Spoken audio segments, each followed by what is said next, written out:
Sure. So, hi everyone and welcome. My name is Somali Tum. I'm the Program Associate for Partnerships and Resources at Resolution Project. We are expecting a few more people to join as we're all working in different time zones, so I'm sure more are going to be joining as we begin. And to get us started, I want to thank everyone on the call for joining the first installment of the Resolution Leadership Development Bootcamp with the Center for Awareness Training and Development. We're so honored to have our facilitators here today. And while the facilitators are presenting, we ask that you please keep your audio on mute. However, there are going to be designated times to ask questions and engage. So when those times do come up, please ask questions, come off mute, or engage in the chat. We want to hear from you, and our facilitators also want to hear from you as well. And with that, I'll pass it over to Aziz to go back with this presentation. All right, Somali, first of all, thank you so very much. And Danish, thank you for the introduction. Few of you already have interacted with us in the Enterprise Development Bootcamp. It's another addition to your development where we will talk about in those three webinars that apart from those technical things when it comes to entrepreneurship startups, you need a lot more to learn, to grow, and to achieve more. Because when there are two things which I always say, one is the knowledge part, which is very important. If you want to grow, that means you really need to know about your startup, the sector you are working in, the customers you are targeting, the communities you are targeting, the people you know. So this is very important that you have those technical knowledge about your customers. Now, the other important part is, since you are a startup, you are a startup. That technically means your organization, your startup is no one else than you. What you do, how you plan, how is your attitude towards things, it all reflects on your organization. So Danish told you that Danish and I, we both worked together for the past 12 years. We worked together and we established an organization from a very grassroots level to a very global level right now. One of the key thing in the past 12 years that we always try to focus on is how we can improve ourselves. We, as a corporate trainers, as a startup, we always go out there, try learn something. Could be through mentorship, could be through certification. And what are those things that we learn? We have compiled all those things in these three webinars.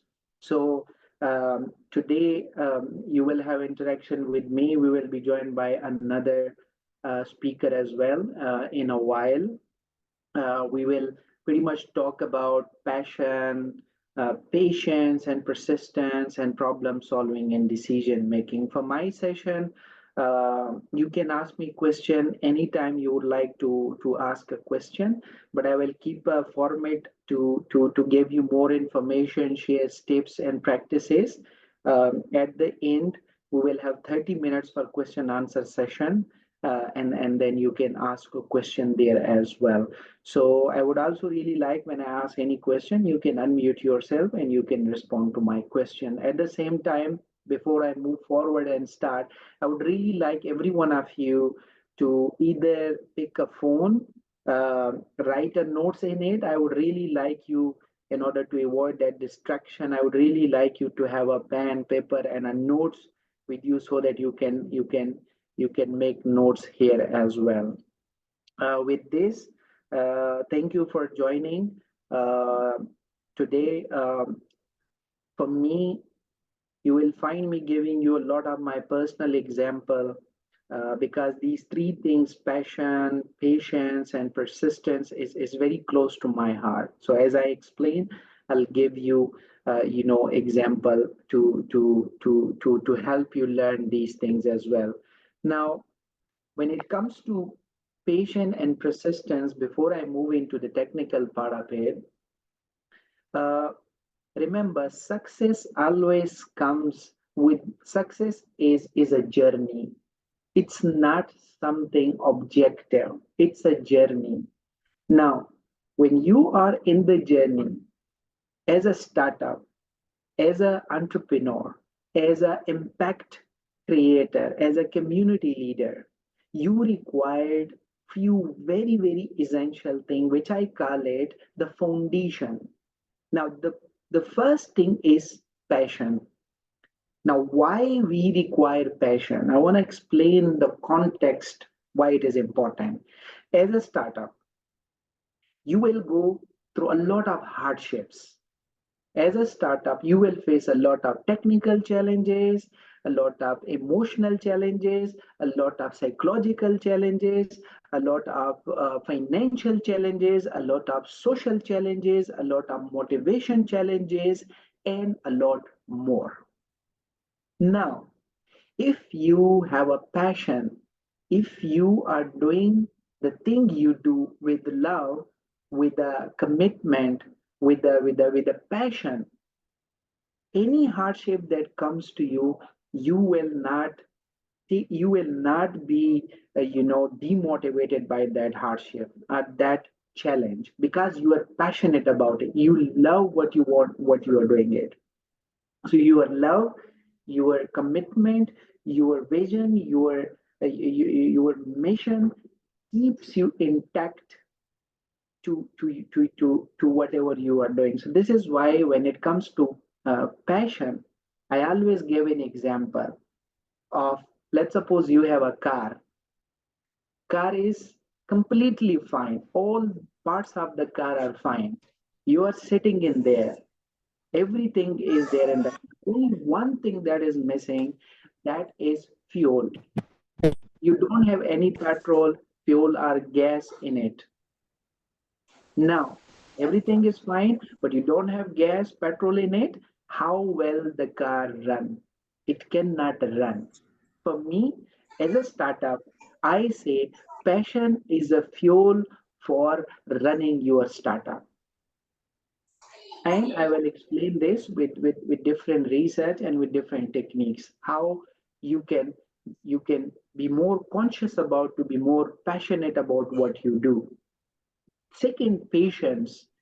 In startup journey, remember, your journey is extremely tough.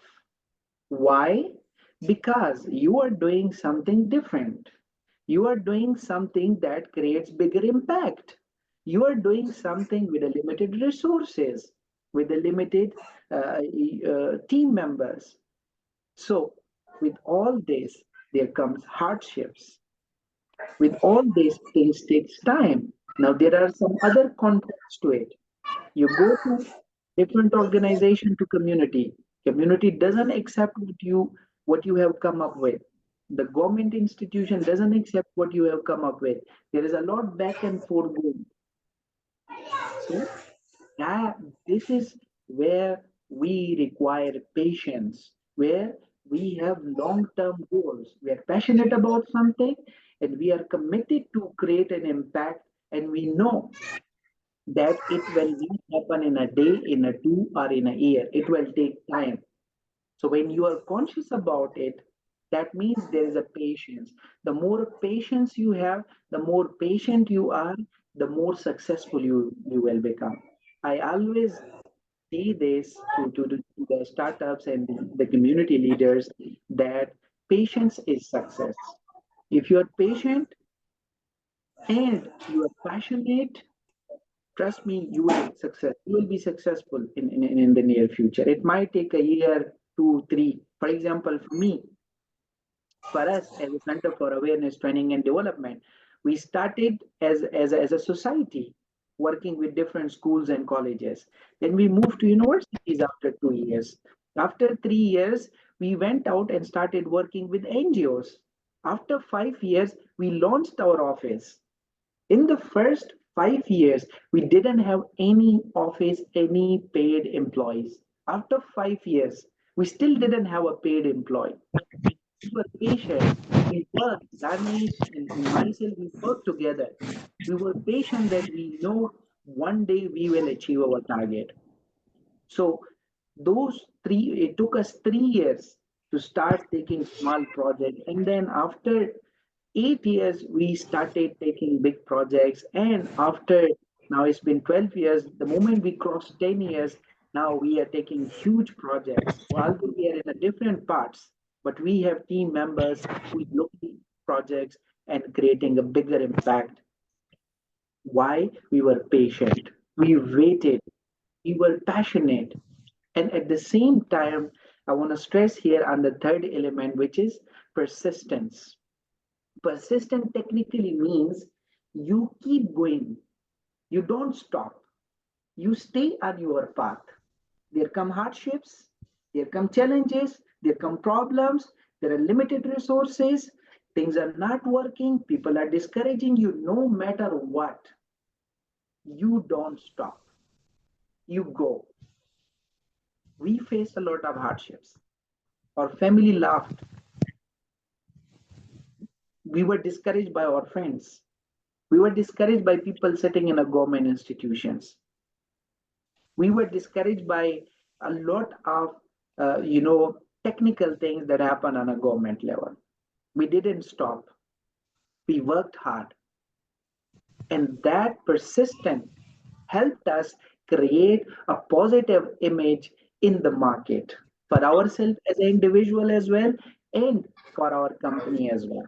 Now in the market, people know we're a training and management consultant and working for 12 years because we were persistent. We were on our journey. We didn't change our path.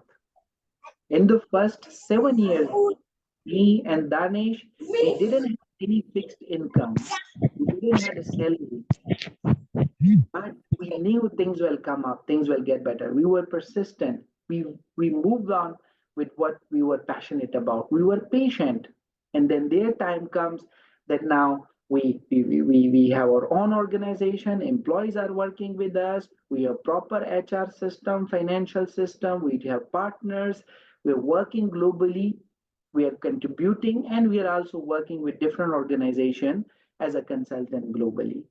So we, as a startup, our passion, our patience, our persistence helped us achieve what we wanted to achieve.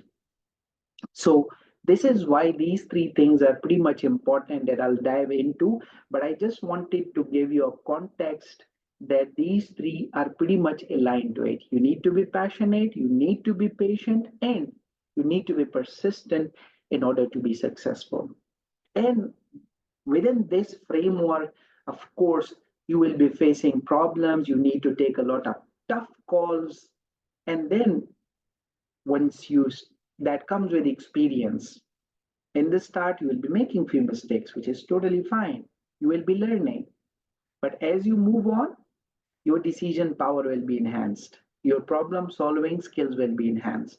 So today we will share the techniques, how you can become better, how you can enhance your, these skills in order to become, a great and inspiring leader for the things you do and create a bigger impact. Now, I'll just to give you a little bit what I said, I want to back it up with some of the research. What of the research says that passion, patience, and persistence are integral components of entrepreneurial success. If anyone is missing, if you are passionate, patient, but not persistent, today you started a venture, you worked on it for 6 months, you then stopped it, and then after 6 months you moved to something else. You are passionate, you are patient, but at the same time you're not persistent. So it will not work for you. You will see yourself failing because you are not persistent in one thing. As I said, it took us 10 years, in fact 12 years, to what we do today, the brand for which we are known in the market. So you have to be persistent. You have to be patient. You have to be passionate if you want to be successful. The Journal of Business Venturing found that entrepreneurs who exhibit higher level of passion and persistence are more likely to overcome obstacles and achieve long-term success. Now, why this is important? I'll give you a little bit context as well. See, if you are not passionate, you don't love what you do. Any hardship comes since you don't love it, so you will just take aside and try do something else because you don't love it. But if you love something, you care about it, you will work hard to get it, you will bear hardship to make sure that you make it correct. So this is why passion and persistence is important. And as I said, if you keep changing your decisions, your ventures, you will never be able to make one of your venture successful. Because every time you're changing, you're not persistent. Additionally, remember, patience has been identified as a crucial factor in sustainable entrepreneurial ventures, allowing founders to weather the inevitable storms. Very true. If you're not patient, so many things are coming to you. I'm sure you are already facing a lot of issues and challenges. If you don't show patience, if you don't think long term, you will fail. You will not go ahead. You will not be successful. So for us, it's important that what we do, that we are not only passionate, we are not only patient, but we are also persistent when it comes to our journey, our entrepreneurial journey. Now, let me jump into passion. Passion is a catalyst for creativity, sparking innovative thinking and out of the box solution. Now, again, if you're passionate about something, every time you will think. For us, even sometime in the dreams we are working, we dream about what we do. We try to be creative. We try every time we talked about what we are doing because you're passionate about it. It makes you more creative. Now, that's why the Journal of Business Venturing Insights published research highlighting the positive correlation between passion driven endeavors and highlight and heightened creativity in entrepreneurs. That means entrepreneurs who are passionate, who, who loves the work they do, they were more creative in the way they were doing things. So there is a direct correlation between passion and creativity. Also, passion not only fuels creativity, but it also sharpens an entrepreneurial problem solving abilities. It helps you to be creative, and it also helps you identify the problem and resolve the problem. Why? Again, you're passionate, you love it, you think about it, you care about it. No matter what happens, since you care about it, you want to create an impact, you're committed to it, you're passionate about it. So this keeps you thinking about it from different perspective. So this makes you creative. You try identify problem, you work on it, and this helps you resolve problems as well. This is why passion is very important. So here are a few tips how you can be passionate uh, about the things you do. The first thing is identifying your personal passion. That simply means you need to go back, you need to sit, and you need to know what is your interest, what is your passion, what do you want to achieve, what are the things through which you can create an impact, but you also love doing that. For example, for me, it was training and development. It was making people employable or making people equipped with skills that make them employable. So I only sticks to training and development. I never went to anything else, even if I had the opportunity, because I knew what I'm passionate about. I was passionate about, creating impact by changing human minds, personalities, and attitude. I stick to it for years and years. It helped me identify my passion and also utilize how you can do this. I would really recommend. There are a lot of personality assessment. We do that as well, but since we have short time, we didn't keep that here.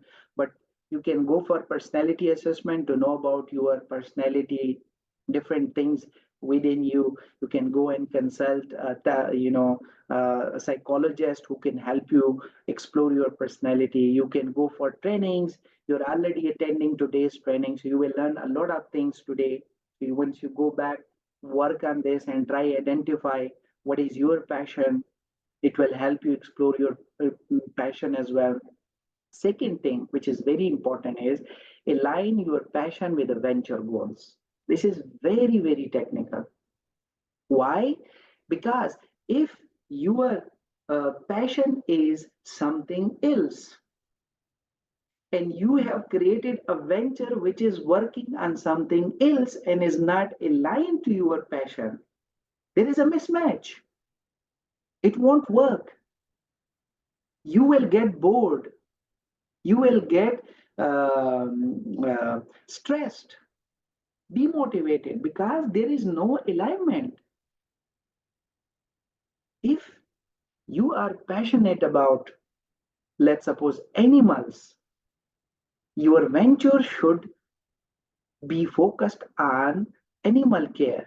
If you are passionate about patient care, your venture should be about targeting all the services which is regarding patient care. If you are passionate about creating an impact through education, your venture should reflect education. If you are passionate about education and you are running something else, your venture is doing something else, you will stop doing it after few months and a year or maybe 2 years because there is a mismatch. Your passion and your venture, they should go together. This is how you go long term. This is how you become more passionate, more patient, and more persistent when you match your passion with the venture goals. So, this is why you can go through these steps later on. I will share the presentation after the training so that you can go through it and review it. But I want to stress this again. Please go back, reflect what you love, reflect what you enjoy, and also reflect what you are currently doing through your venture. So try link your passion with your venture goals. So this will help you go long term and go successful. The third important step is you need to learn continuously. To me, growth and success is learning. The more I learn, the more you learn, the more you will grow. So go read research, do research, meet with those subject matter experts that is relevant to your passion and venture. Connect with them. Resolution Project is already providing guides. Take their help. If you need more help, reach out to the team so that they can help you connect. They can help you connect with the right people to help you more. Attend courses. It could be online, could be physical. Today you are attending one. You will gain a lot of wisdom today. So the more you learn, the more you will grow. So three very easy steps. Number one, know your own passion. It's a personal exercise. Go back, sit, try identify what you love to do. Second, link your passion with the venture. You should be able to know what you are doing on a venture side, what you are passionate about on a personal side, and then you need to try find the link. You need to make them align.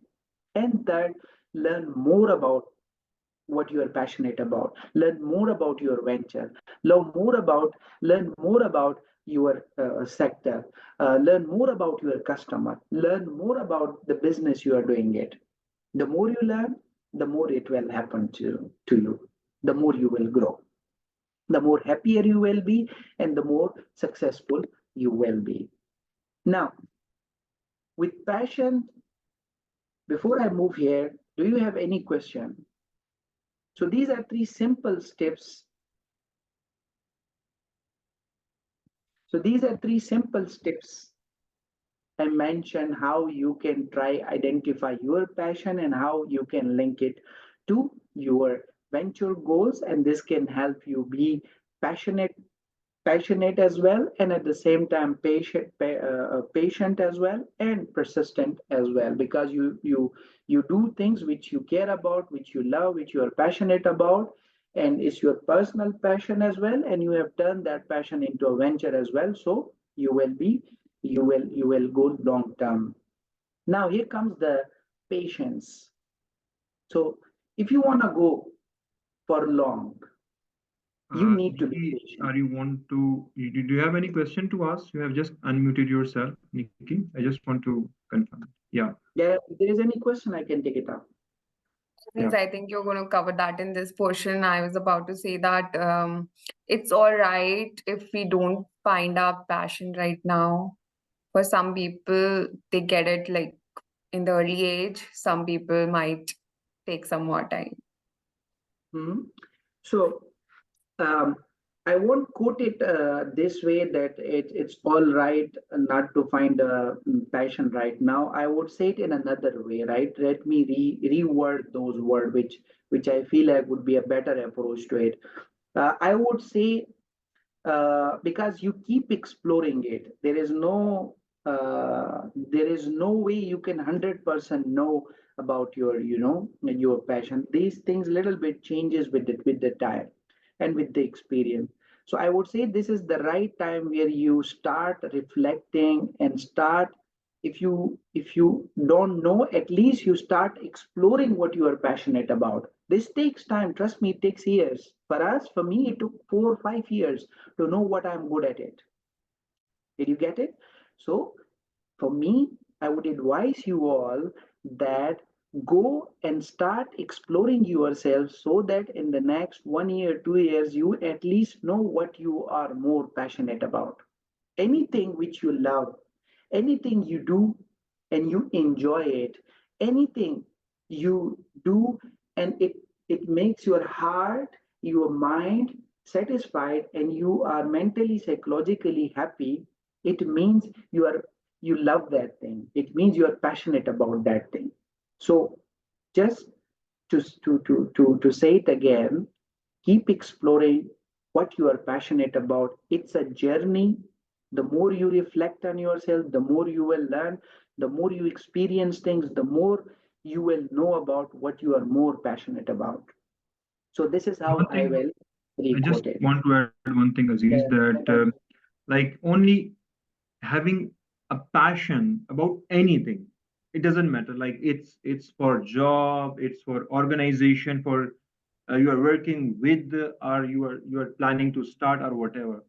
What I personally believe, because me and Aziz, we both are the real example of carrying out our passion over the years and converting our idea into some kind of a startup organization that is currently providing services across globe.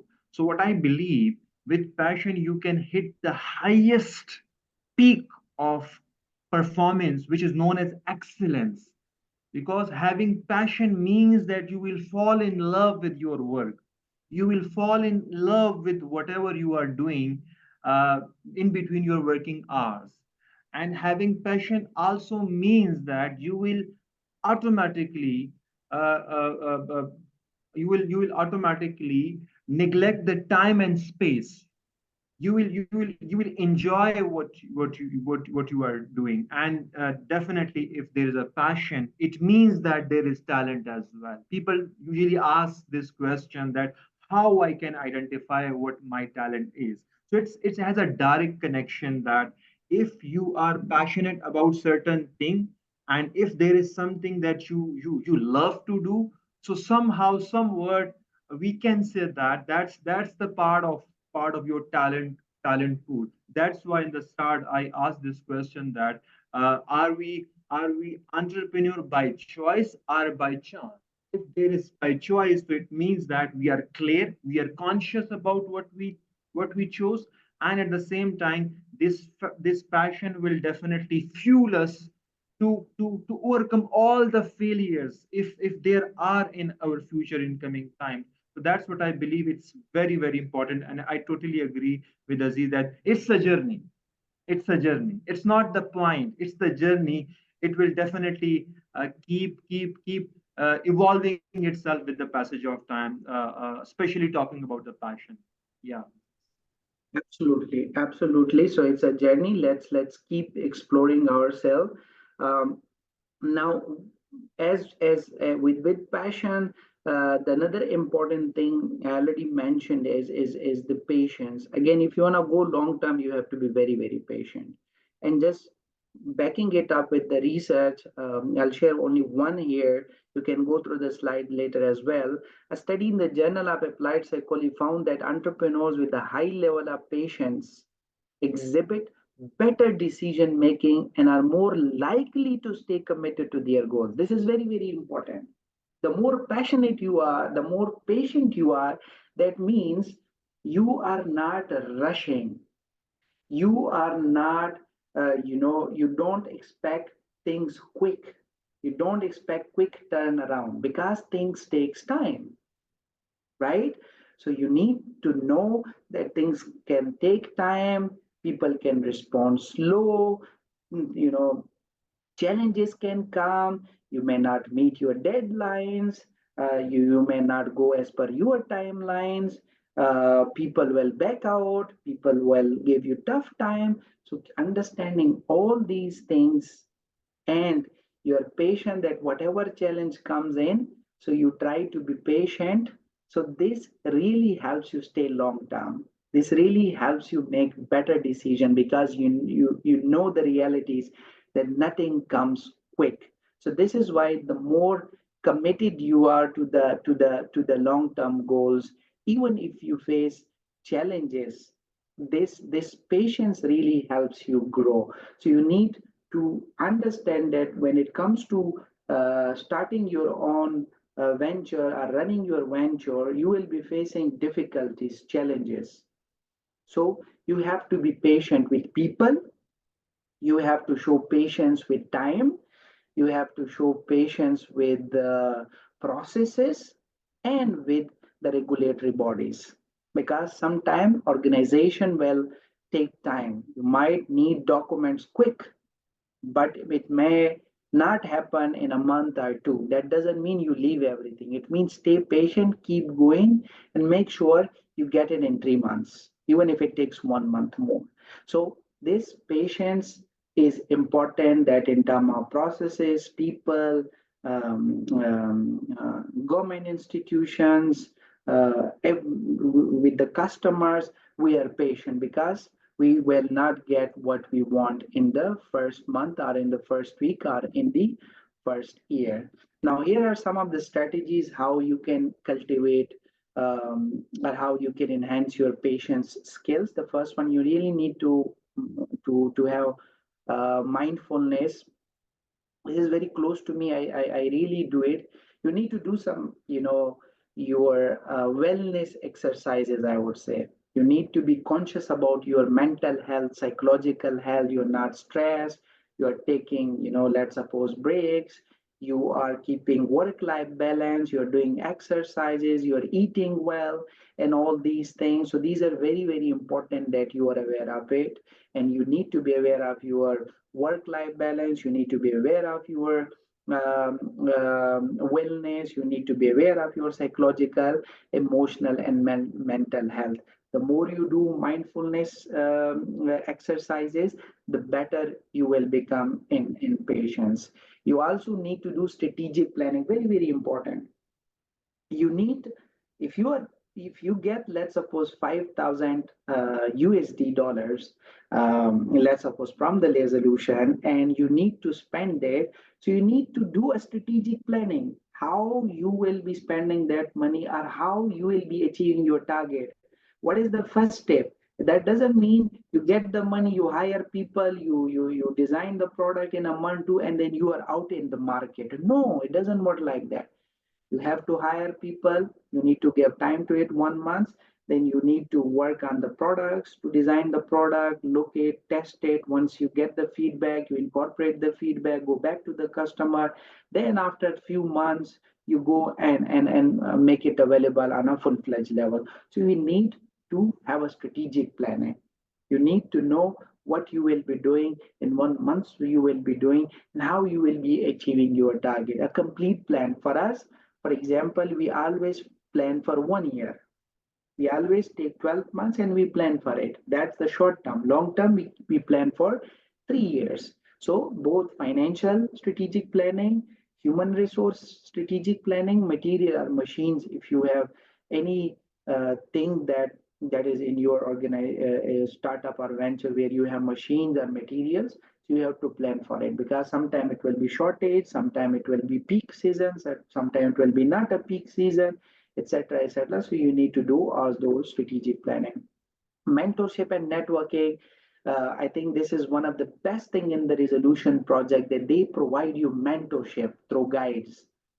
The best opportunity you can become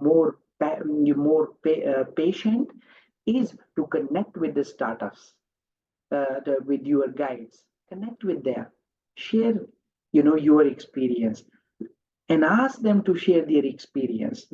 For example, I share my experience with you. It took us 5 years to first have our own office. Then it took us 4 further years to start hiring people and pay full-time salaries to ourselves as well and to the employees as well. So it was a 9 years journey, and we have a mentors as well who helped us reach this phase.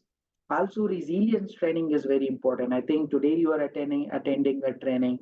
You really need to attend emotional intelligence training. You really need to attend conflict management training. You really need to attend trainings that you think can help your personality grow, that can help your mental and emotional well-being grow. So this will makes you more calm, composed, and patient, because this patience is internal. If you are well trained, you will handle situation well. If you are not well trained, you in a small situation, you might mishandle it and you will regret for the rest of the life then. And continuous learning is important. So you need to learn. Again, study. For example, for us, we study. Sometimes we share things with each other so that we learn from each other, read articles, read research papers, etc., etc. So this way, the more you learn, the more you gain wisdom, the more your attitude changes, your behavior changes, the more you grow. So your outlook is completely different when you do all these things. So these are some of the strategies through which you can cultivate and you can, improve your patience skills. Now, moving to the third important element, which is persistent, how you can overcome obstacles. Remember, what is first thing is what is persistent? It is the tenacity or the ability to persevere in the face of setback. Now, technically, that means whatever difficulty comes in, you stay there. You don't go back. You don't get distracted. You are there, you are moving, you are handling the difficulties, you are handling the challenges, and you are on your path. So that is persistence. So this is why the American Psychological Association notes that resilient individuals are more likely to adopt positively to stress and adversity. Entrepreneurship is all about challenges. It's all about problem solving. It's all about being too much, overburdened with things, or stretch, or you might get demotivation. So if you are persistent, if you keep going, this will remove your stress. This will lower down your stress and adversity at the same time. So this is why when it comes to entrepreneurship or your venture, you need to stay persistent. And if you are persistent, you are doing what you are doing despite the hardship. Today, people will not, realize your importance, or they will not partner with you. But you are there in the market. You are doing great things. Tomorrow they have an eye on you. Day after you are still doing the same thing. They are also in the market. They have an eye on you. They are seeing that you are there in the market. So after a year, 2, 3 years, you will find those people, those organizations, those entities, they will partner with you. With us as an organization, we know organization who didn't wanted to partner with us when we were very much in the initial stage. But after 5 years, we are now project partners with them. They get the projects, we help them in the delivery. Why? We are there in the market. They know that we are persistent. We never went, after anything else. We have expertise. We stick to it. We were persistent. We were patient. We are passionate about it. So they are partnering with us. And whoever has partnered with us, they're still partnered with us for years because they know we are reliable. Your persistence makes you reliable in the market. Now, how you can overcome, just giving you two before I jump into that, two case studies. Steve Jobs, you already know how he invested in Apple and how he became such a great inspiration for us. He was patient. He was persistent despite the different hardship he faced. He was persistent. He was patient. He was passionate about it, about his product. And now see where his product stands. So it's your passion and it's your patience, it's your persistence that takes you long term. And Oprah Winfrey, you might know her. She was rejected as a news anchor. She had a passion for media and storytelling. She was rejected everywhere she went, but she stayed consistent. She was persistent. She was passionate about what she wanted to do. She was patient despite so many rejections. Now, her production, Harpo production, is one of the influential, production in the entertainment industry. Now, the learning for us, I would really like you to go and study these two case studies. You already know about these two, especially about the Steve Jobs, but I want you to go and study the case study. How did they reach today's current state? So you will find three words: passion, patience, persistence. These will be the top three learnings from these case studies when you study it. Now, how you come through this, remember this: grit and determination is important. You really need to be determined what you want to do. You really need to be determined to change yourself. Now, what is grit means is a combination of your passion and your perseverance. How persistent you are, how constant you are, how passionate you are. It means you have a strong grit, you have a strong determination. Now, how you can improve your grit and determination? Number one, goal setting. Have you set your goals, personal goal as well, and venture goal as well? Where do you see your venture in next 5, 10 years? Where do you see yourself in next 5, 10 years? Have you identified? If not, you need to work on it. Second, you have been working in the field. Have you reflected back on your setbacks? You failed, things didn't work out for you and for your venture. What did you learn from this? Where did you do bad? Where do you need improvements? So you need to go and you need to study your past from the venture perspective and from your own perspective. From there, you will take your learning so that you don't do those mistakes that you did in the past. And very important, building a network. Your network is your net worth. The more you know people, the more you will have opportunity to different resources. If you know startups, guides, mentors, experts, so you can connect with them and they can guide you and they can help you in solving your challenges. So this is why you go out, connect with people, use LinkedIn, use social media, other tools, use this platform, use resolution guide platform where you can connect with people. They help you resolve an issue. You have a problem, go there, connect with somebody, ask for help. They will help you, resolve your issue. So this is how you will learn and you will become better and better. And you really need to have the mindset shift.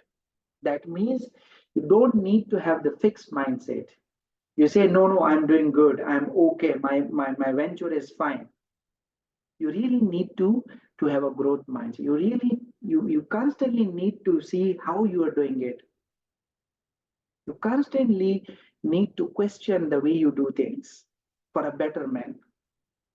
Like me, Danish, every 6 months we sit, we do the discussion how the organization is going, what we need to do, what we did previously, we didn't work out, and what we can do which can work out well. So we learn. We send our team members to different programs. We do a lot of meetings. We connect with people because we believe the more we learn, the more growth mindset we have, the more we will overcome challenges and the better we will become. That's why we started as a student society. We shifted to a training organization. Then it was not sustainable. We shifted into a project management consulting firm. Now, when we realize that it's good, but we still need to do a lot of things, we jumped into what? We jumped into consulting business. Now we do consulting as well, we do training as well, but few things that we were doing in the start, we are not doing it right now. Why? Because we are changing our business model every 6 months, 12 months, so that our business grow as thing changes in the market.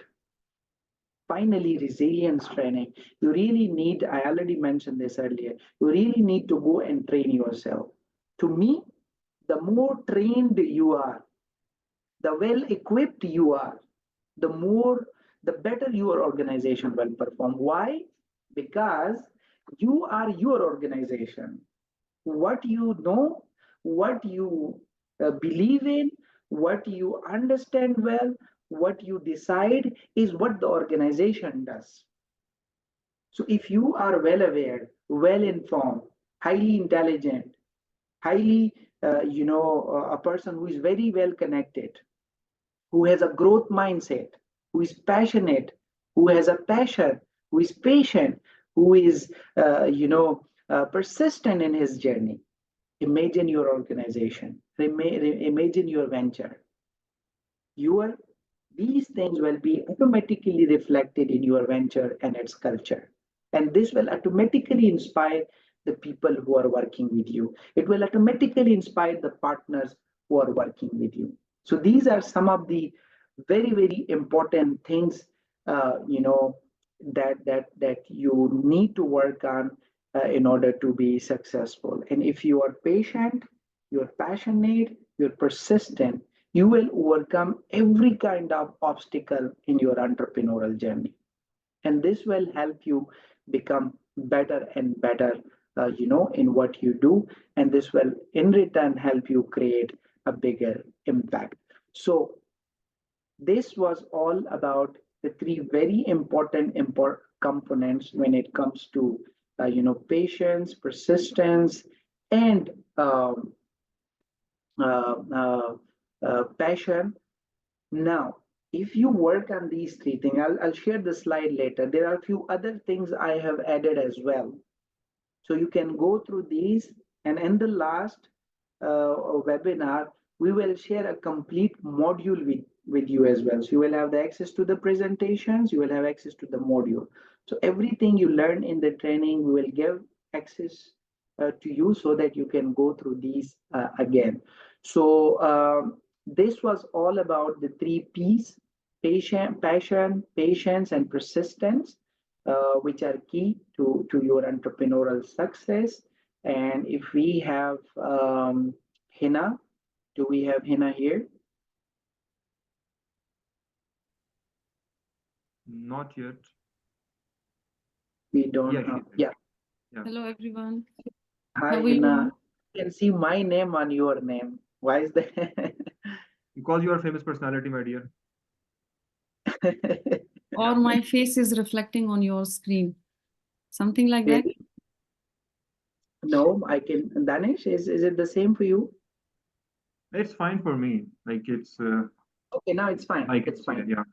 So Hina, just to brief you, we talked about patience, passion, and persistence, and how important it is for startups. Now I'll give floor to you to talk more about problem solving, decision making, and how these three terminologies really helps you become more problem solver and decision maker. And then for all of you, so once Hina finish in the next 30 minutes, then we will have 30 minutes for you to answer whatever question you have. So we will be there until we finish your question, answering your question. So Hina, over to you.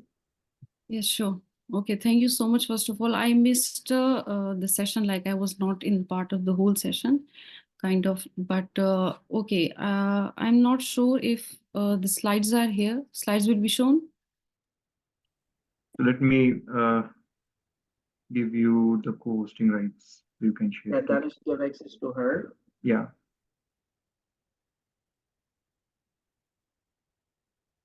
Okay.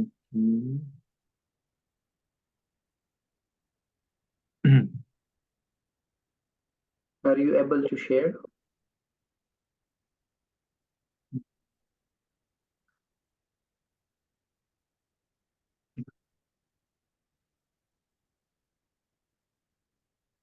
Aziz, I think it's at your end if you can.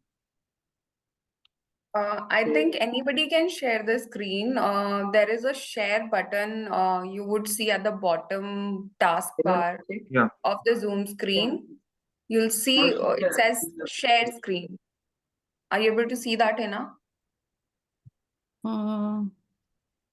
Yes, Yeah, I am. it's right at the bottom. Yeah. It's there now, right? Yes, but probably the slides I'm having. Okay, I'll share the slides.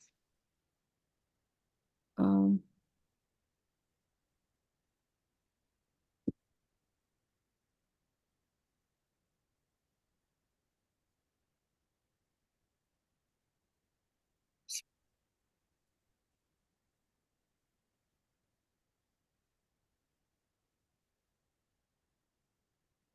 Are you able to share? I'm just trying. Just give me a moment.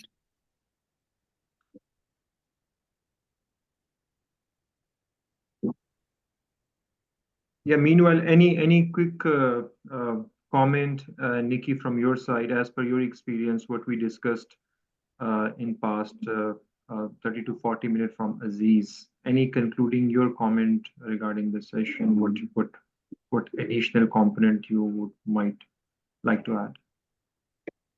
Not addition. I think the presentation was pretty comprehensive, but I would love to hear your journey from scratch because I'm sure there would be really good examples of like Aziz already mentioned how you started, but it would be good to know what challenges you faced and how you evolved and why you evolved into consulting. It would be really interesting to know because there are a lot of Yeah. talent or leadership training startup or companies over there. It would be great to see how you differentiated yourself, how you onboarded your first client, and how was all that for you? Sorry, so many questions, but just curious. Yeah. So I mean, I'll quickly address this question. Hina, if you can't share, I downloaded the presentation, so I'll share it on my end. Okay. You can just. Is it the one that you shared with me, right? Yes. Okay. All right. So just give me 2 Sorry for the minutes. misconvenience. No, not a problem. So I mean, this is very interesting. It will take a lot of time to address this question, but just to quickly tell you, so what happened is as you move on, you learn. So we didn't know so much. Like you guys are blessed that you have resolution project, mentors, these session. In the beginning, we didn't know what we are doing, to be very honest. So we keep doing things because we were passionate about it. We will arrange workshops, seminars, at a very minimum amount, working with different universities, even when we were students. So for 4 years, we were doing this because we were enjoying it. And then once we graduated it, we needed money as well. Then we started, charging people. We were charging less amount, not very sustainable. We were still doing the same thing. We learned that, we need to do something different. We revisited. We started our own office, investing our own money. We didn't get funds from anywhere. We invested our own money. We started our office, and then we started inviting organizations. We started connected with organizations. So it took us 3 years to get small projects where we were able to manage our personal expenses plus our office expenses. So we shifted ourselves from trainings to taking small projects from different organizations, right? Maybe like delivering a teacher training, delivering, NGO has a training to train youth. We went there, so we trained them. We will charge them for those hours. So then after 3 years, we thought it's like too much, it's not sustainable. We reflected our nest. We invested little more. We hired an employee. Then we went and start pitching proposals to companies and organizations, full-fledged proposals. So we started getting projects, not funds, but projects. If the government wants to run something, we propose it, they accepted it, they pay us, and we do that thing, right? Same with corporate sector. Since we were in the market, people started knowing us, so they started calling us that, hey, train our employees, train our department, etc., etc.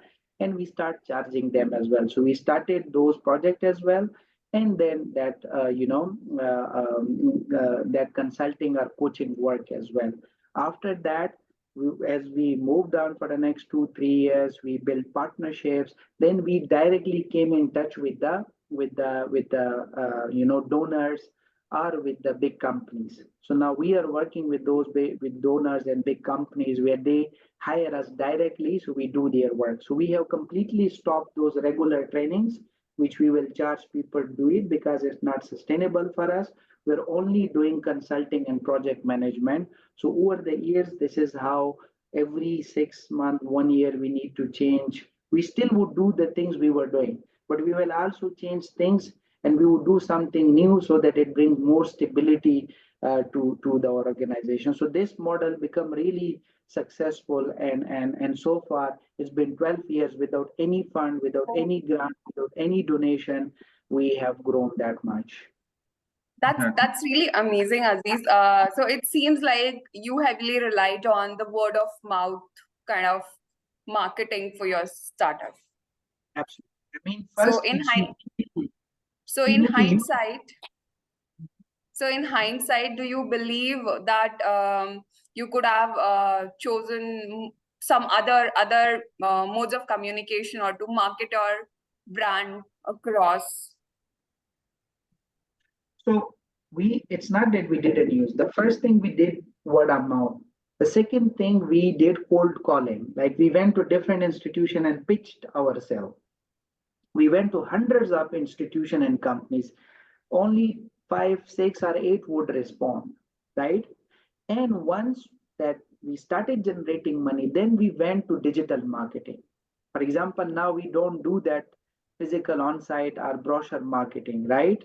We do digital marketing where we get everything, we promote ourselves. So it started with word of mouth. It continued for years and years, and then we did cold calling, visiting offices, and after 10 years, it changed to digital marketing. Now everything is completely digital marketing and through phone.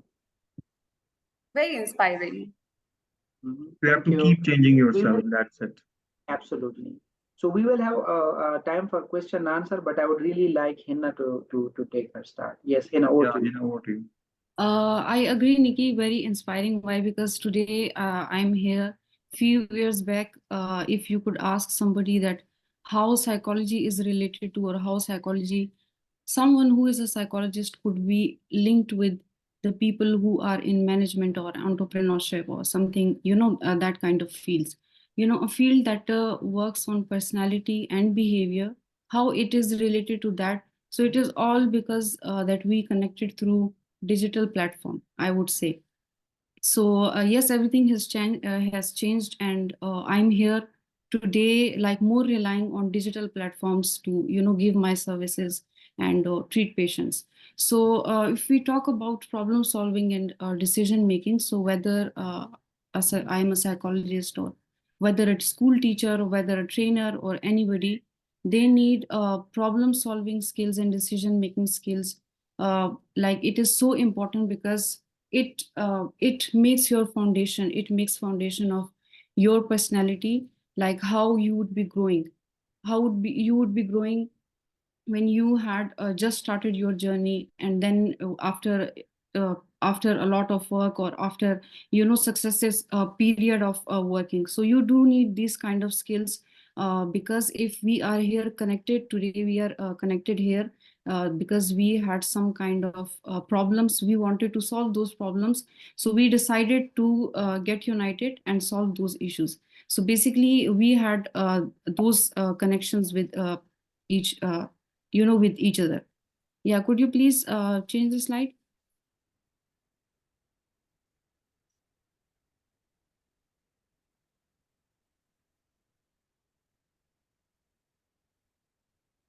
Okay. So whether we talk about problem solving or decision making, it is first of all very important to define why. Like what kind of problem am I solving, or what kind of, even if I'm taking certain decision, why am I taking certain decision? I need to identify it. So it resides both in problem solving and decision making. Suppose if I want to have a job that that is compatible with my parameters and also with today's this digitalism. So I need to see what is important.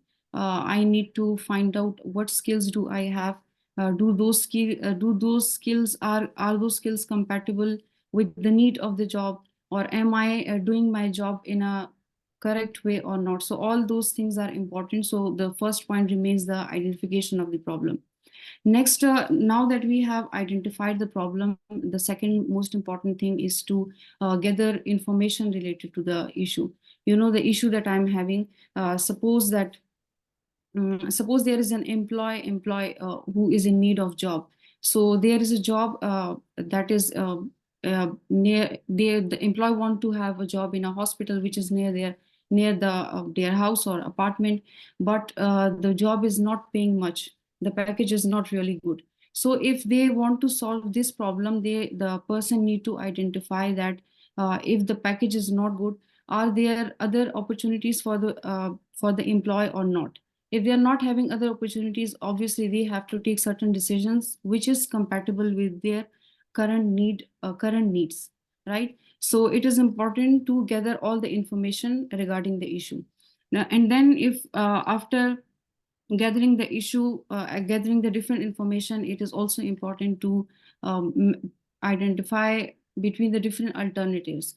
Like what are, if I am going for this job, what are the benefits for me? What are the pros and cons for me? If I'm not going for this job, what are the pros and cons for me? So it is very necessary to find that as well.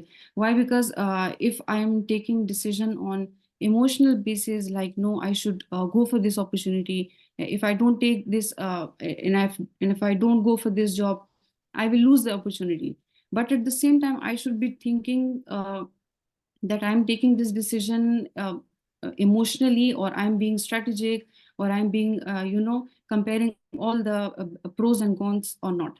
So the next important thing is collecting the evidences regarding my different alternatives. Suppose all those different type of information that I have related to certain type of decision that I'm taking, how much it is benefiting me. If the decision is not benefiting me, as I said, if it is all emotional based, suppose the package of the job is good, but it has some other managerial issues or some kind of issues that doesn't match with my personality. So again, I just focused on the one factor of that job, that is the opportunity, and I am excluding the other important factors which are necessary while we are taking decision, which means that we have to look for the all the information when we are taking certain decision and weighting all the evidences for any kind of decision. Then among all the alternatives, Hina, I have to then can choose that kind of alternative Hina, which can is you hear best me? suited for me. Yes. I gave you the control, so I think can you check if you Okay. can change the slides? No, I cannot. See, you're already controlling. Can you? Yeah, you can now. Okay, so Yes. I gave you the control. You can do it in your pace. Okay. Okay, of Okay. Okay. Thank you. course.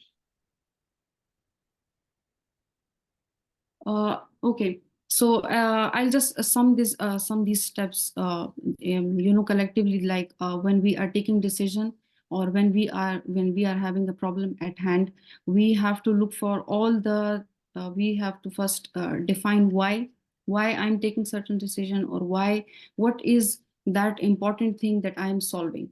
So it is very important, and then I have to gather the information related to that thing, whether a concern issue or whether I'm taking certain decision. And then after for taking decision, I have to identify different alternatives, and then I have to choose the best alternative which is fitting my decision or which is solving my problem. And then I have to take action when I'm seeing that, okay, the job is the job is having a good package, but I see that the other parameters are not compatible with my parameter. So then is the time that I have to take an action, that either I should go for it or either I should not go for it. So another important factor here is, when we talk about problem solving, then the most important thing is, then I look back to all the points. So when I have taken a decision, then I have to look back at all the points, that if somewhere I am, I have taken something, a step that is wrong, or I have to reflect back on all the points. So once I have done that, then it would be easy for me to share. Having this experience, it would be easy for me to take another decision in the future. Hina, can I add one point here? Yes. Yes, Can you go please. back? So I think this is very important. Thank you, Hina, for highlighting these points. So one thing as a startup, remember this is very important. You will have multiple options. Hina gave you one example. So as a startup, if you're doing something, you will have multiple options.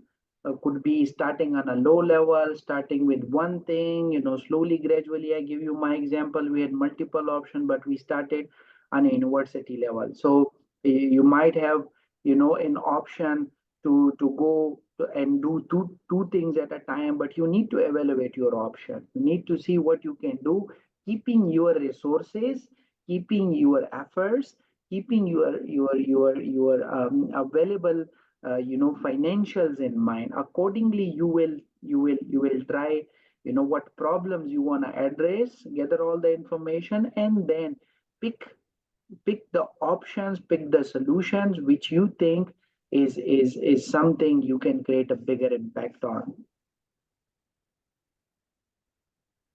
What you? Thanks for adding that. Yes, it is very important. Like I shared an example that was, more related to when we are talking about personal decisions. So when we talk about managerial decisions, so yes, it is important. Suppose if I want to have, I want to have my clinic. So it is very important that I first identify the needs, that I first identify the availability of resources that I'm having. If I first weightage of all the information that I'm having, then I can take certain type of decision. So again, the important thing here is there are different models of decision making, like different models from which we can take help of to take certain type of decision. Why it is a behavioral decision making model? It is because when we talk about behavior, so behavior is the root cause of behavior are thoughts. So when we are taking certain type of decision or we are solving a problem, so that is because we have brain mechanism, we have different patterns of our brains that we have conditioned, which compel us to take certain type of, to take an action or to take certain type of decision. So all those triggers or all those factors are emotional, or those could be certain type of experiences, those could be skills, all the important things that an individual have for when we are talking about that someone is, when we talk that uniqueness of an individual, so we call it uniqueness. It is because I'll be having different type of triggers, I'll be having different values, I'll be having different needs, and the other person would be having different needs and different values and different emotional state. Based on those emotional uh, triggers, and based on those skills, and based on those experiences, I'll take certain type of decisions. Why? Because my experience is different from yours, and your experiences would be different from the other person. So taking into account the psychological, emotional factors, these are all built from childhood till date of the person. Suppose I'll give a very quick example. Suppose there is a child who is, there are two different child. One child is, whenever they are doing something, their parents are handling them in a way which is not commanding, but at the same times which is giving the child space to have their full competency and skills used in any kind of decision they are taking. But there, on the other hand, there's a type of parenting which is commanding. So there would be difference between these two childs when they grow up. The one would be confident and the one would be skillful, it would be easy for them to solve problem, while the other one would have fears and they will not be that much confident. Why? Because they were not handled in a right way. So there are a lot of other things uh, which are also important when we are talking about personality of a person, which can then compel a person to to act in a certain way or to take certain type of decisions. So but the most important, if we talk, are emotional. Why? Because they are shown in the way we act, or behavior. It is named as behavior because when we talk about behavior, it has these many other factors. These are emotionals or triggers and other kind of, the cognitive biasness or the other elements of a personality which reflect an individual behavior. As I mentioned in the beginning, that if I am taking certain decisions, so whether it would be based on just one factor, or it would be based on two factors, or it would be based on 4 to 6 factors. So suppose when suppose that I go to a shop and I am whether I'm buying a dress, or I am buying shoes, or I'm buying a soap as mentioned here. So if I am buying a dress and I like the dress by the color, suppose I see that I love black color and I'm buying that dress just by the color, which means that I'm taking this decision based on a single feature, ignoring the other parts that I didn't check its material, I didn't check if it is compatible with the weather or not. I just took that decision because it was based on the single entity, that is color. And again, there is another situation where I am buying the dress, but I'm also looking for the other features as well, like which brand is it, I can wear in different weathers. I could use it in a party, I could use it for a wedding, or I could use it in an office. So these are the different additive features. So going from personal to managerial level, for suppose if there is a team who is taking certain type of decision, so it is very important to include all the members that are there in the team to for taking certain decision. Why? Because if it is a team, so obviously each member is having different personality, different behavior, and they have different experiences. So when they share their experiences and they reach to a point, it is easy for them to take that type of decision rather than just merely relying on just one person experience or one person decision. So it is very important to take a decision which is based on multiple features and not just one feature. Okay, there are these hats.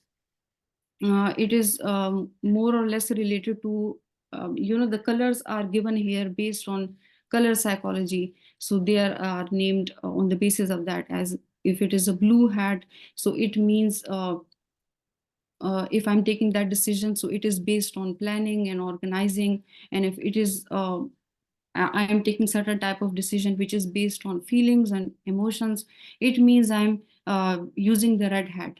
So these are different names are given as if it is I'm taking certain type of decision which is based on facts, it means that I'm using white hat or I'm wearing white hat. So it is just used for that purpose. The different colors are given here. You can see the green is for the creativity, the yellow is for that I am taking certain type of decision. Only I'm just figuring out the benefits in it, or all the important which I feel like that the decision would be having benefits for me. The other one is the black hat, which means that I am very cautious about the decision. I am figuring out the dangers, weaknesses, the risks. I'm calculating each and everything.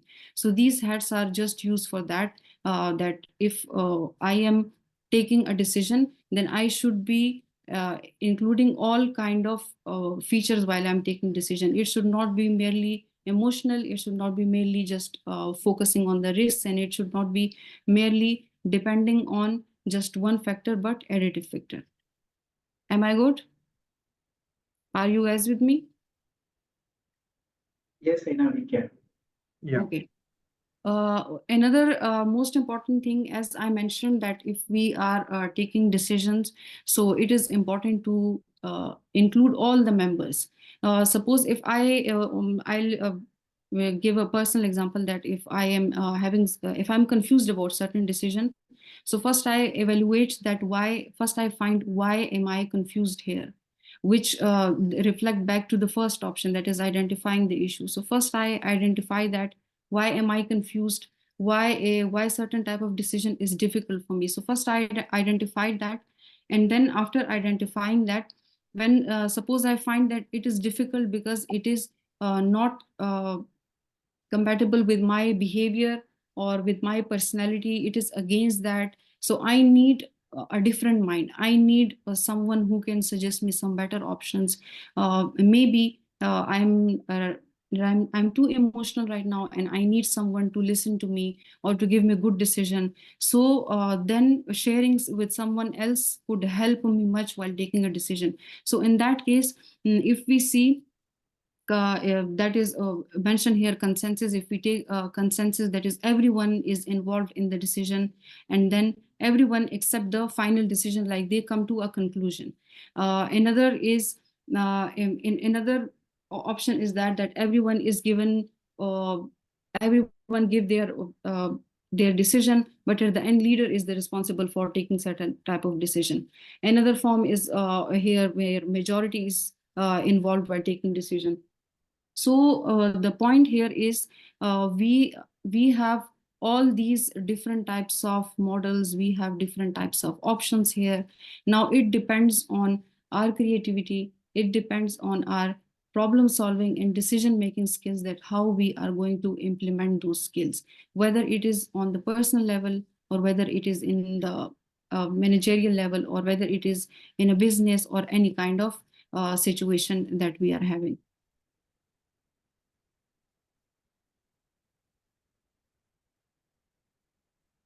Okay. So as I mentioned, that it is very important to identify the information, identify the reason, and then collect the all information. So what we do, it is a type of cognitive biasness that based on our experiences, based on our skills, sometimes we are hindered by taking certain type of decision due to our own mistakes. So that we somehow it is not important that we realize that those mistakes at that point. Sometimes we don't realize those mistakes, but it is one that kind of mistake, I would say, It is because it depends upon heuristic is basically taking certain type of decision abruptly, or we can say these are different shortcuts that we are using. So when we are talking about psychological shortcuts, we call it heuristics. So we are taking certain type of decision on the basis of information that is available. So the information that is quickly available for us, we take decision on that basis, rather than checking for all the other aspect, all the additive features that we are having. We just rely on the information that is quickly coming into our mind. Why? Because how these heuristics occurs is as our forebrain is involved in decision making or problem solving.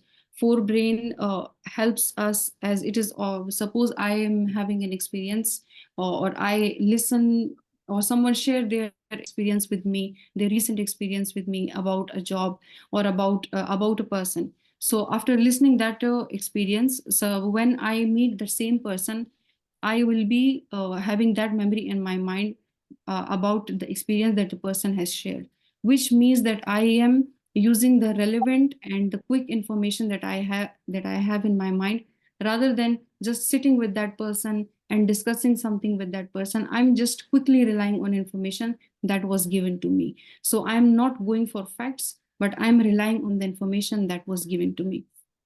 Other examples are also given, as suppose if I read about lottery, and then all the time I spend all the time on the lottery winning, excluding the facts that where am I using my time and energy, and I'm just relying on that because I somewhere heard or I just read an article of a jackpot.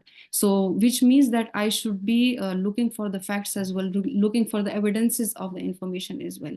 So when we don't look for the evidence, we always get stuck, and there could be possibility that we stuck and we have nowhere to go. So it is important to look for the facts while taking a decision or while solving an issue.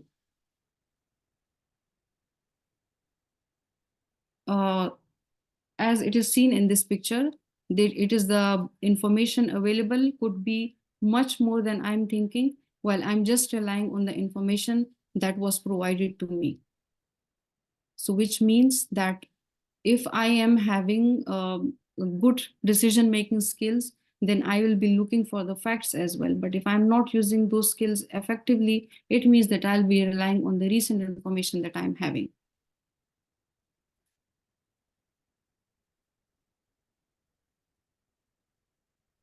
Any question till now? Or should I Yeah, we will continue? have question answer. Yeah, continue. We will have question answer and then.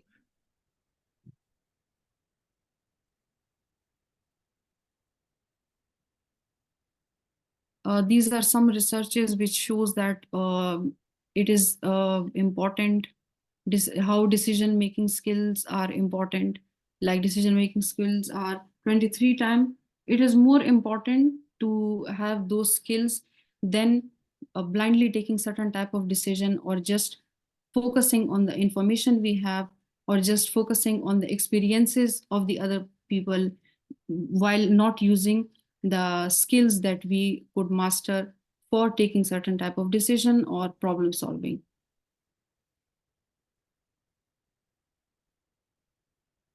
Okay, so when we talk about problem solving, so there are two type of thinking that are involved.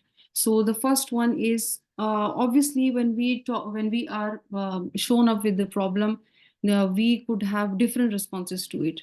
As we discussed about the behavior, so there are different responses from different individuals. Suppose there could be people who just withdraw from the situation, and they don't solve that issue. So what am I doing? I'm just suppressing that. I am not solving the issue, and I'm just moving on without solving the issue, which means that it is not something, it is not a creativity. While I'm taking an emotional decision, right? So the different type of thinking, why it is just giving two categories, it is because the one category allows you to solve a problem in a way by evaluating different, by weighting different alternatives and then coming to one point, just like, and then another one is when I am choosing the best possible solution out of all the issues. So the divergent thinking help us to give us the different alternatives for a problem, which means that if we are constantly thinking of a different alternatives, it means that we are creative, we are finding new ways of solving the problem rather than just relying on the one possible solution. If we are relying on the one possible solution, it means that we are using convergent type of thinking. So if convergent type of thinking is used, it means that we have taken that decision, we cannot do, we have just put the stop.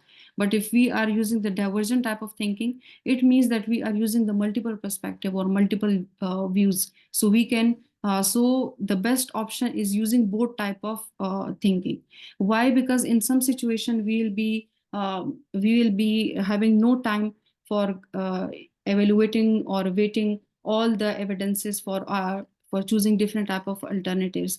Or sometimes we are just having a problem, we are having chaotic problem, for suppose, and then we have to just quickly take the decision. Suppose there's a car accident. So at that situation, it is not suitable for me to first sit back and think that whom should I call, what should I do, should I call somebody or not. If I call them, so I would be involved in the case, something like that, which means that behavior instinct is also included in this thing. So if I'm someone who is creative, if I'm someone who is skillful, I would not be thinking of the other aspect, but I would be taking a decision which is best for the current situation. So both type of thinking is necessary while taking certain type of decision.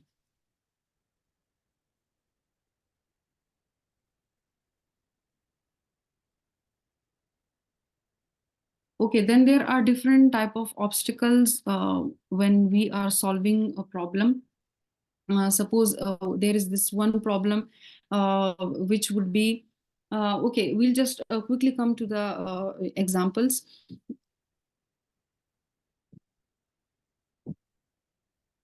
The first one is the mental state, which shows that we take decision or we solve an issue based on our experience in the based on our past experience. If we, for suppose, have taken certain type of decision which turned out to be good in the past, so we'll take a decision in the present on that experience.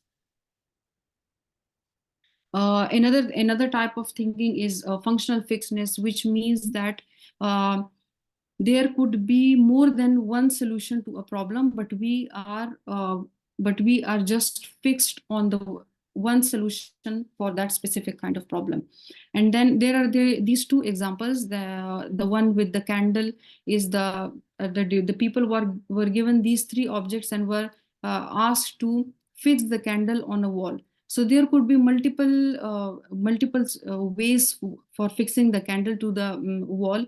But what we do when we are functionally fixed, when we have this cognitive biasness, what we do is we are not able to use the familiar object even effectively. Why? Because we think that how is it possible that I am given this such an easy task? Which means that I am, what am I doing? I'm just adding irrelevant information at the moment, which is not necessary. So these experiments were done for that purpose, that sometimes we use the irrelevant information for taking decision, or we unnecessarily add certain type of information while taking decision, or all while solving a problem. Like here was this 9-dot problem, which is very famous. In this, the students were asked to connect these dots without lifting up their pen. So when we look at this picture, what comes in our mind is a square. So most of the students did what they were unable to solve this issue. Why? Because they wanted to make a box, which was not an instruction. So what they did, they unnecessarily added that irrelevant information while solving this issue. While there could be a different solution to this issue, which are listed here in the image.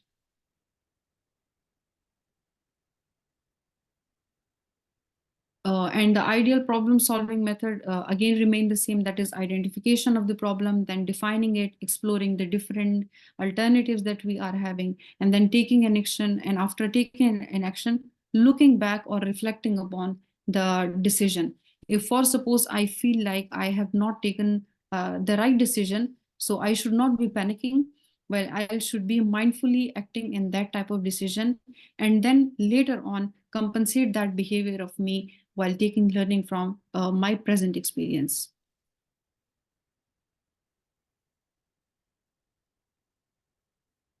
Again, we are, and these are the 5 effective problem solving strategies that we could use. Some of them would be known to you people, like the one is the trial and error. We could solve our problem by trying again and again until we reach our goal point, or we could use the different information, that is the quick information that we are having based on our past experiences, or we could use our gut instincts. It helps there when we are sure, when we are that much emotional intelligent, when we are sure about our triggers, when we are sure about our values, when we are sure about our needs, then we could take gut instinct. And then mean and analysis and working backwards. These by this it is just like when we are both of them reflect a meaning. Like if we are reflecting upon our decision, or we are reflecting upon our journey, like how did we start it, how and why did we start it, it could help us to solve our problem. Sometimes it is important to just look back at your decision and to figure out and to look back at the information that we collected in the beginning of problem solving, that is gathering information related to the why question. So these are the adding to the different model of decision making, and these are different problem solving strategies that we could use while taking decision. So at the end, I would like to end it in a way that whatever decision we are taking, it is very important to we have to just remember this, that whatever decision we are taking, we have to live with that decision.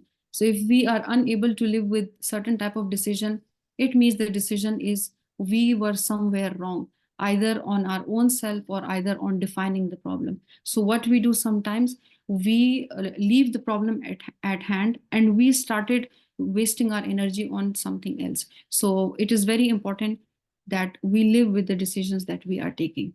So it was end of all from my side. If you have any question, you people can ask. Yes, so thank you very much, Hannah. It was very comprehensive presentation, very insightful, and I'm sure we would be sharing all the content with the participants.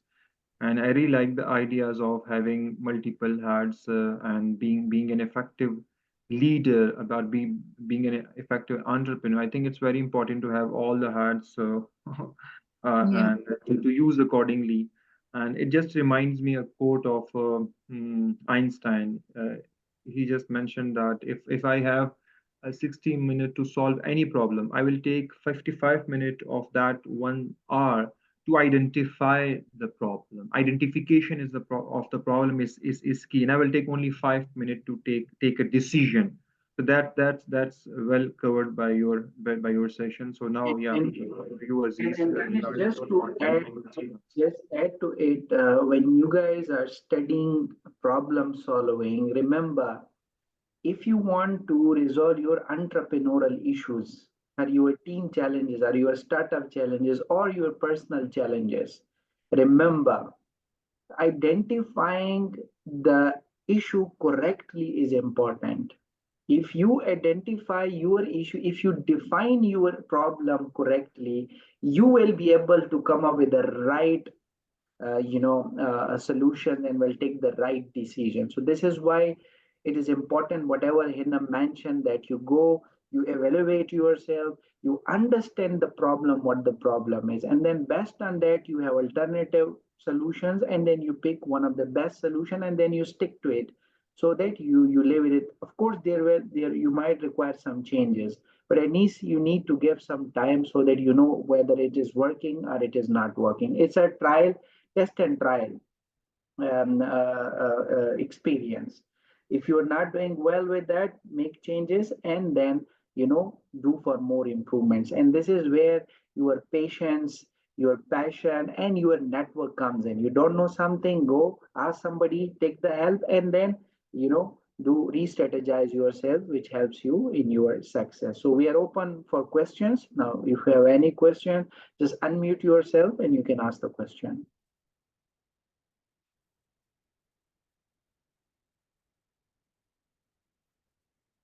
Yes, any question from your side? If there is no question, you have any comment, any personal experience, whatever we discussed, we went very comprehensive. So you will go through these presentation as well. Danish will share the link with you in a while, but you can share either a comment or you can ask a question.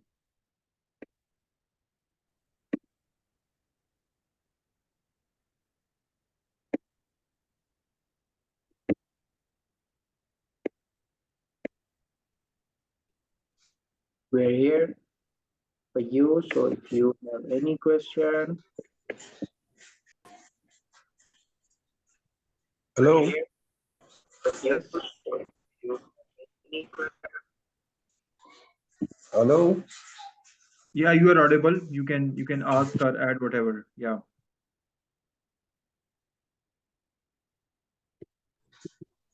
Yeah. we can. Okay. I saw Michelle was speaking. So sorry.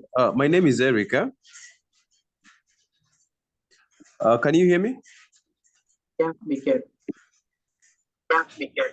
Okay. Yeah. I just wanted to ask a question because you've talked about. I'm Eric Omonda Nemaya from Nairobi, Kenya. I run a charity called Madare Foundation. So I have a quick question. Yeah. Because you've talked about the 3 P's. And I think there is the issue of being resilient, especially when you're facing a very difficult period in your venture and also your personal life. So what do you do when you are in a very difficult situation, both as an individual and an organization, and you need to keep the vision of the organization moving? What do you do? What are some of the strategies that you can deploy on the same? Thank you. Thank you so very much for this question, and I think this question really requires a very comprehensive answer. But I'll try to be very brief and precise because personally I've been through these situations as well. Because we have a family, we have personal life, and then you're passionate about doing something. You face financials, motivation, psychological, and social pressure because what you do, maybe people are not understanding you, or maybe you need more financials, but you are in the startup, your startup is not giving you that financial return, so there are kind of demotivation, frustration, or challenges, I would say. So speaking from myself, I'll only give you the example that what I did in my previous year, and then Danish can comment as well, and Hina as well, because she's also running her own startup. So for me, what I did in the very beginning, when we were not able to to have any pocket money or any savings for us, which we can give back to our family. So what we did, for example, along with the startup, in the very initial year, so I taught in the morning session in schools, so I was getting little financials from there, right? So that financial, in the later I will do all my stuff. So that was initially for 1 year. After that, I mean, it was not that well, but still I had little finance that came to, I didn't need to ask my family members. So in that case, what does this mean? That stick to what you are doing in your venture, but at the same time try find something from where you can generate little finance, so that you financially support yourself. This is very, very important. So if you financially support yourself, then you would be able to invest in your own organization as well. And speaking for Danish, I know since we are working for last 12 years, I still remember when I was studying, so I was looking after the organization. He was on job.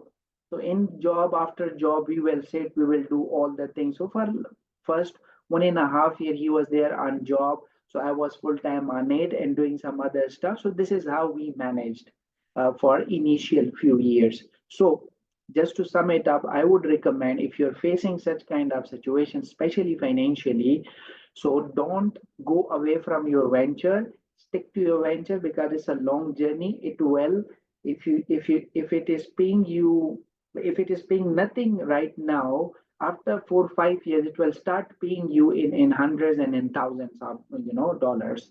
But if you stick to it, if you remain consistent, persistent, but at the same time, if you are unable to financially support yourself, try find something which you do, but at the same time you also find time for your venture as well, but you do something extra that gives you little financial support. So this is how you can keep a balance in order to keep doing what you're doing through your venture as well, but at the same time financially support yourself as well. So Danish can comment as well. I think everything has a price. Like if we want to have, if we have a courage to dream big, there is a price. Price can be money. Price can be years of your life. That's what I believe. Like just to back the point of Aziz, when we started our setup back in 2012, when I was doing MBA and Aziz was doing engineering, so our parents was they were asking that, oh my God, you did MBA, still you don't have money to give back to the to the family. So yeah, so we spent almost 4 to 5 years by listening to all these kind of feedbacks and each and everything. But we knew that dreaming big is maybe not everyone's cup of tea. That's why if we talk about great people in the history, if we talk about great entrepreneurs, you will find only few people. So what I believe, that's my personal view. Everything has a cost. We have to pay. We have to pay. And talking about from strategic perspective, I totally agree with Aziz. Don't go away from your venture. You can have a pause, but even in today's world where we have AI tools and we have many more platforms where we can work remotely, we can do dual jobs. Even a person can support his or her family by doing night shifts, but in the morning by having a digital office, not need to open your office. That definitely will have certain costs. You can have your own venture going. Even we didn't had office for 3 to 4 years, but still we were running from certain digital platforms. So that's the kind of suggestion I would love to give. If I have to summarize, first of all, you have to become the misfits, you have to become the rebels, you have to become the USPs. So only by that you can become someone that we can call that, yes, that person has achieved something in his or her life. So yeah, staying focused and positive, finding ways to become financially sustainable, but no pain, no gain. Yeah. Yeah, so I think that's what you can do. You can apply the stream strategy, and I really want to mention one thing here because I work as a guide as well with some of the fellows, the resolution fellows. Remember, this knowledge part is very important. Like whatever, since we had a very short time, so we gave you a very comprehensive knowledge. And this is where in the question answer session we try share our personal experiences with you. So take these learning from our personal experiences as well, and whatever we showed you there on the slide. This is very, very practical. There are a lot of technical things, but we pick things that we experience and we think that can give you a better experience as well. So this is why, Danish, if you can share the link with them so that they can find the content as well. You can go through it. You can then relate it to yourself. And, we already shared our story, not in full detail, but at least we share it in a way that very well connects to how passionate we were, how patient we were, and how persistent we were. And now we are there in the market. People are working with us. We are working globally. Not or come, for example, I work here in Qatar, looking after different companies' projects. Danish is in Pakistan, looking after projects in Canada, in US. We are connected with you guys.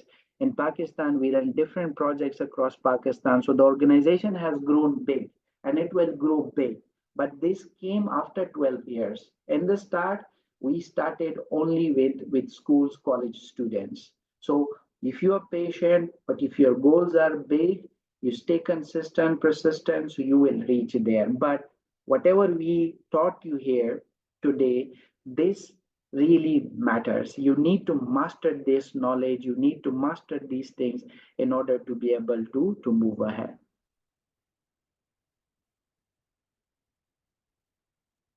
So I just shared a link of content folder. You can have definitely access and you can go through the content as per your ease.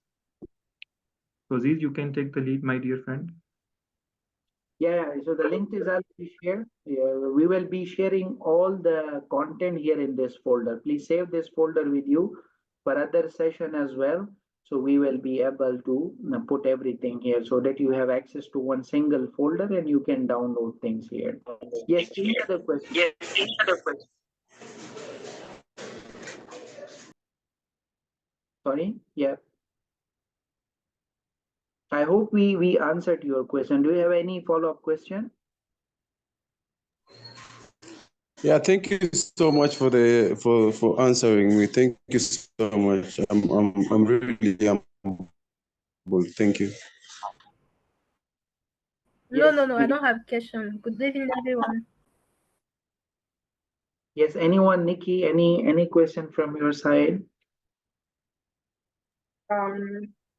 No questions, Aziz, but probably if we interact next time, I would, since I'm really curious about your journey, I would love to hear your example, how you cracked your first client, and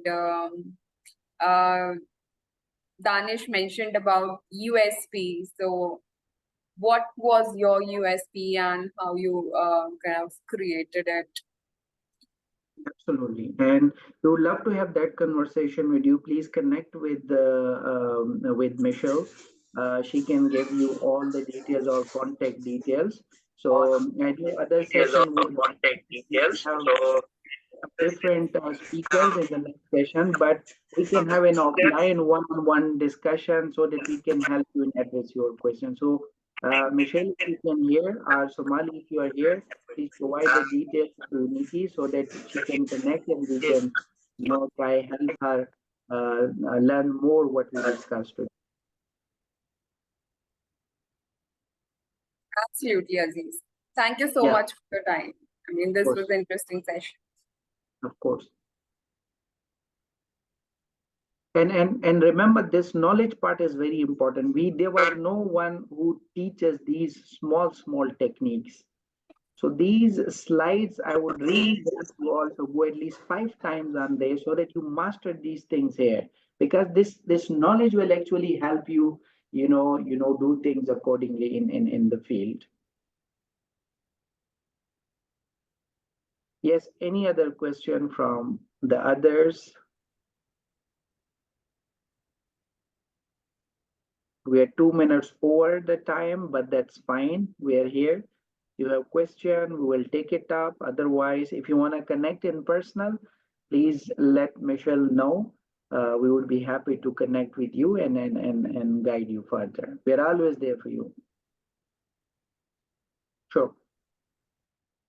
So guys, thank you. Thank you so very much. We will see you in the next session on next Wednesday with a new topic, with the new speakers. We will have two more amazing speakers in the next webinar. Hina, thank you so very much. Michelle, so thank you so very much. Fellows, thank you so very much.